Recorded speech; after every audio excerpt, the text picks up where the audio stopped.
public comment and commissioner comments at this time. And I'll just take your card, Frank, on during public comment since we've moved on. At this time, public comment. I do have three cards for public comment. First up is Mr. Stanley Fenning.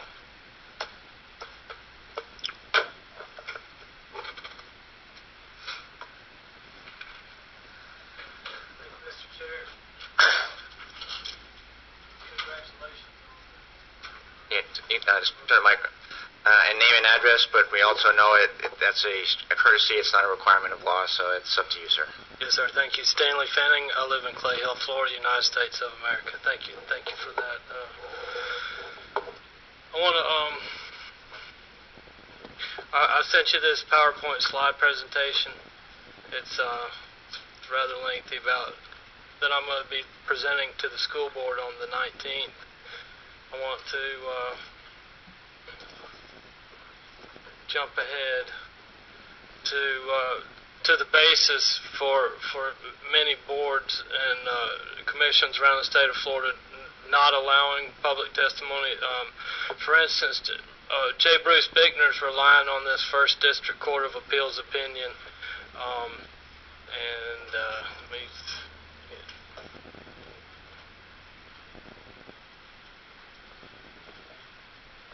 the trial court in this Canby County considered whether sunshine requires the board to allow input from the public reasonably noticed and open to the public. Kiesler and Boyd contend the phrase open to the public inherently includes the right to speak during open meetings. This Canby County Judge Frank Bell granted summary judgment in favor of the board.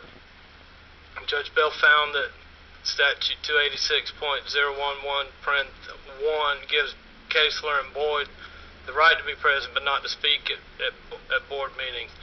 The first ECA agreed and affirmed. That's not to say the courts have ruled that public cannot speak during public meetings. The courts simply don't want to legislate from the bench as supported by the words found in the first ECA opinion.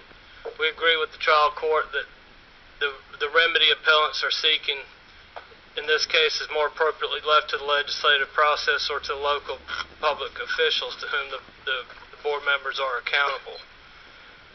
I respect the courts for not wanting to legislate from the bench. Trusting the process sounds reasonable enough to me to do that. Legislation, the session starts early this year. It started today because of reapportionment redistricting.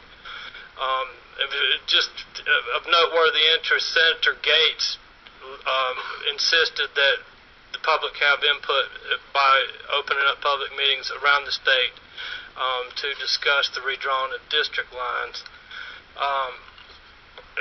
Senator Gates is on the first committee of the bill, Bill 206, is sponsored by Joe Negron, and the companion bill 355 sponsored by Monty Carr.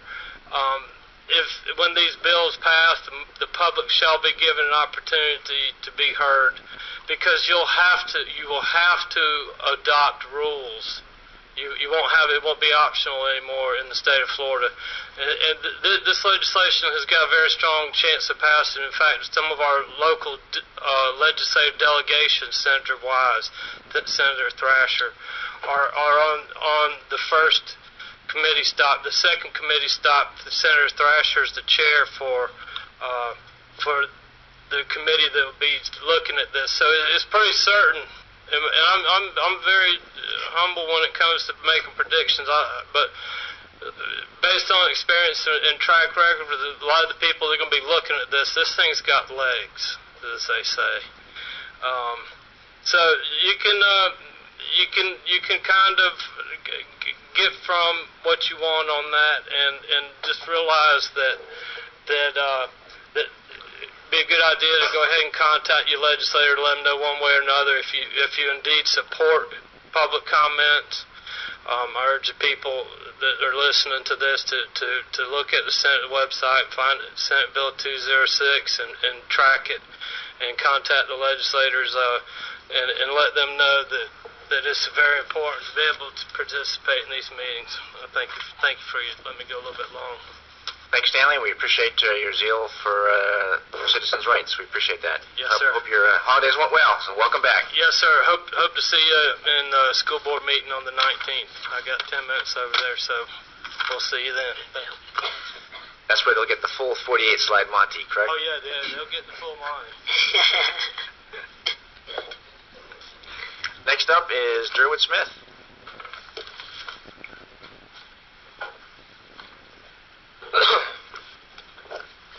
My name is Durwood Smith. I live at 3116 Moody Avenue. I've lived there